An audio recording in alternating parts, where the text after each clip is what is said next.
চিংড়ির মালাইকারি খেতে বেশিরভাগ মানুষই কিন্তু ভারী পছন্দ করে।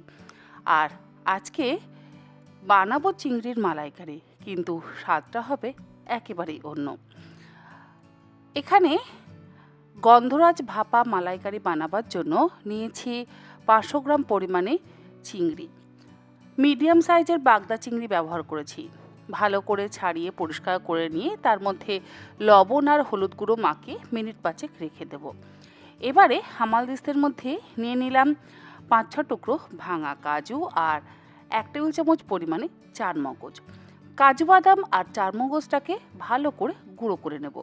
চাইলে আপনারা মিক্সিতেও গুঁড়ো করে নিতে পারেন, তবে একদম মিহি গুঁড়ো করবার দরকার নেই। যদি একটু দানা দানা বা চাংস থাকে তাহলে ভালোই লাগবে। দেখুন, আমি এরকমভাবে চারমগজ আর কাজু বাদামটাকে গুঁড়ো করে নিয়েছি। এই রান্নাটাতে কিন্তু কোনো রকম পেঁয়াজ, আদা, রসুন, টক দই, পোস্ত, সর্ষে কোনো কিছুরই ব্যবহার করব না। রান্নাটা হবে ভীষণ সহজ এবং খেতেও হবে অসম্ভব সুস্বাদু।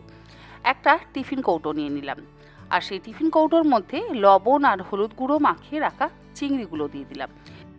লবণ আর হলুদ গুঁড়ো মাখানোর সময় চিংড়ির মধ্যে অল্প একটু গন্ধরাজ লেবুর জেস্ট আর অল্প একটু গন্ধরাজ লেবুর রসও কিন্তু আপনারা মাখিয়ে মিনিট 5 রাখতে পারেন। আমি আর সেটা করিনি। যাই হোক, এর মধ্যে আমি দিয়ে দিলাম গুঁড়ো করে নেওয়া কাজু আর গুঁড়ো করে নেওয়া চারমগজ। তারপরে এর মধ্যে দিয়ে দিচ্ছি ফ্রেশ ক্রিম। মোটামুটি 1/3 কাপ পরিমাণের ফ্রেশ ক্রিম ব্যবহার করেছি, ওই 4 টেবিল চামচ পরিমাণে। খুব বেশি যে দিতে হবে তা কিন্তু একেবারেই নয়। ফ্রেশ ক্রিম দেওয়ার পর এর মধ্যে দিয়ে দেবো নারকেলের দুধ। মালাইকারি মানেই নারকেলের দুধ ব্যবহার করতেই হবে। এমন নয় যে বাজার থেকে নারকেল কিনে এনে গরম জল দিয়ে দুধ বের করে তারপর সেটা ব্যবহার করতে হবে। দোকানের প্যাকেটে যে নারকেলের দুধগুলো পাওয়া যায়, মানে রেডিমেড যে নারকেলের দুধের প্যাকেট পাওয়া যায়, সেটা ব্যবহার করলেও হবে। সামান্য একটু হলুদ গুঁড়ো দিয়ে দিলাম, আর দিচ্ছি স্বাদ অনুসারে চিনি।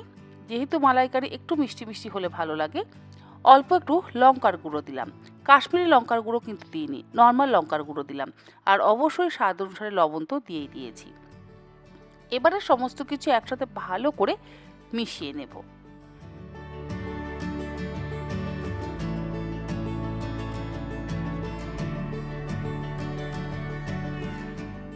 সব কিছু ভালো করে মেশানো হয়ে যাওয়ার পর ওপর থেকে দিয়ে দিচ্ছি গন্ধরাজ লেবুর জেস্ট, যেটা না দিলে এই রান্নাটাই অসম্পূর্ণ থেকে যাবে। তবে যাদের গন্ধরাজ লেবুর পাওয়ার সমস্যা বা যারা গন্ধরাজ লেবু পান না, তারা অবশ্যই পাতিলেবু দিয়ে রান্নাটা করতে পারেন। গন্ধরাজ লেবুর বদলে পাতিলেবুর জেস্টও ব্যবহার করতে পারেন, আর তার সাথে পাতিলেবুর রসেরও ব্যবহার করতে পারেন। যাই হোক, গন্ধরাজ লেবুর জেস্ট আমি দিয়ে দিলাম, আর সামান্য একটু হলুদ গুঁড়ো অ্যাড করছি, বড্ড সাদা সাদা লাগছে। তারপর আবারও ভালো করে মিশিয়ে দিলাম।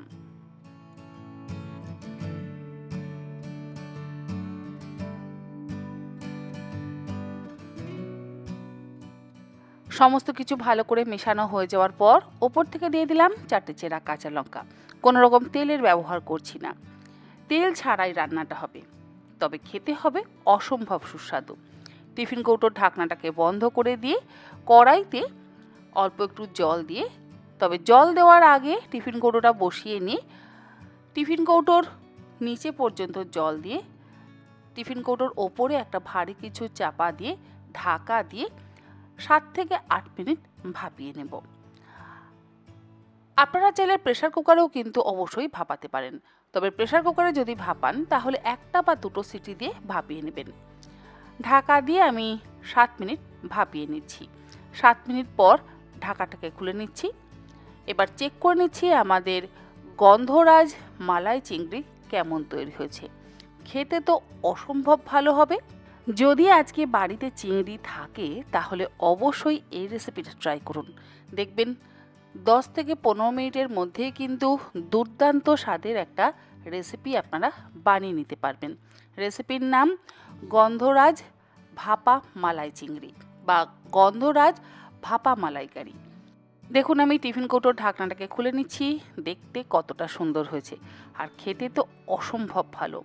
কারণ নারকেলের দুধ আর ক্রিমের মধ্যে যেহেতু চিংড়িটা কুক হয়েছে, চিংড়িটা কিন্তু ভীষণ সফট হয়েছে, মুখে দিলেই মিলিয়ে যাবে। চিংড়ির মধ্যে কোনো রকম চিউই ভাব নেই, কোনো রকম রাবারি ভাব থাকে না, কোনো রকম শক্ত ভাব থাকে না। আপনারা অবশ্যই রেসিপিটা ট্রাই করুন। আর ওপর থেকে দিয়ে দিচ্ছি আবারও একটু গন্ধরাজ লেবুর জেস্ট, আর সবশেষে দিয়ে দেব সামান্য পরিমাণে একটু গন্ধরাজ লেবুর রস এবং গন্ধরাজ লেবুর পাতা।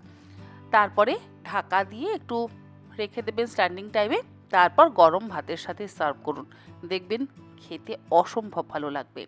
আশা করি আমার আজকের এই একদম নতুন রেসিপি আপনাদের ভালো লাগলে আপনারা অবশ্যই রেসিপিটা ট্রাই করে আমাকে জানাতে কিন্তু একেবারে ভুলবেন না। আগামীকাল তন্হির পাকশালাতে আবারও এই ধরনের নতুন কোনো রেসিপি নিয়ে হাজির হয়ে যাব। আপনারা সকলে ভালো থাকবেন, সুস্থ থাকবেন। ধন্যবাদ।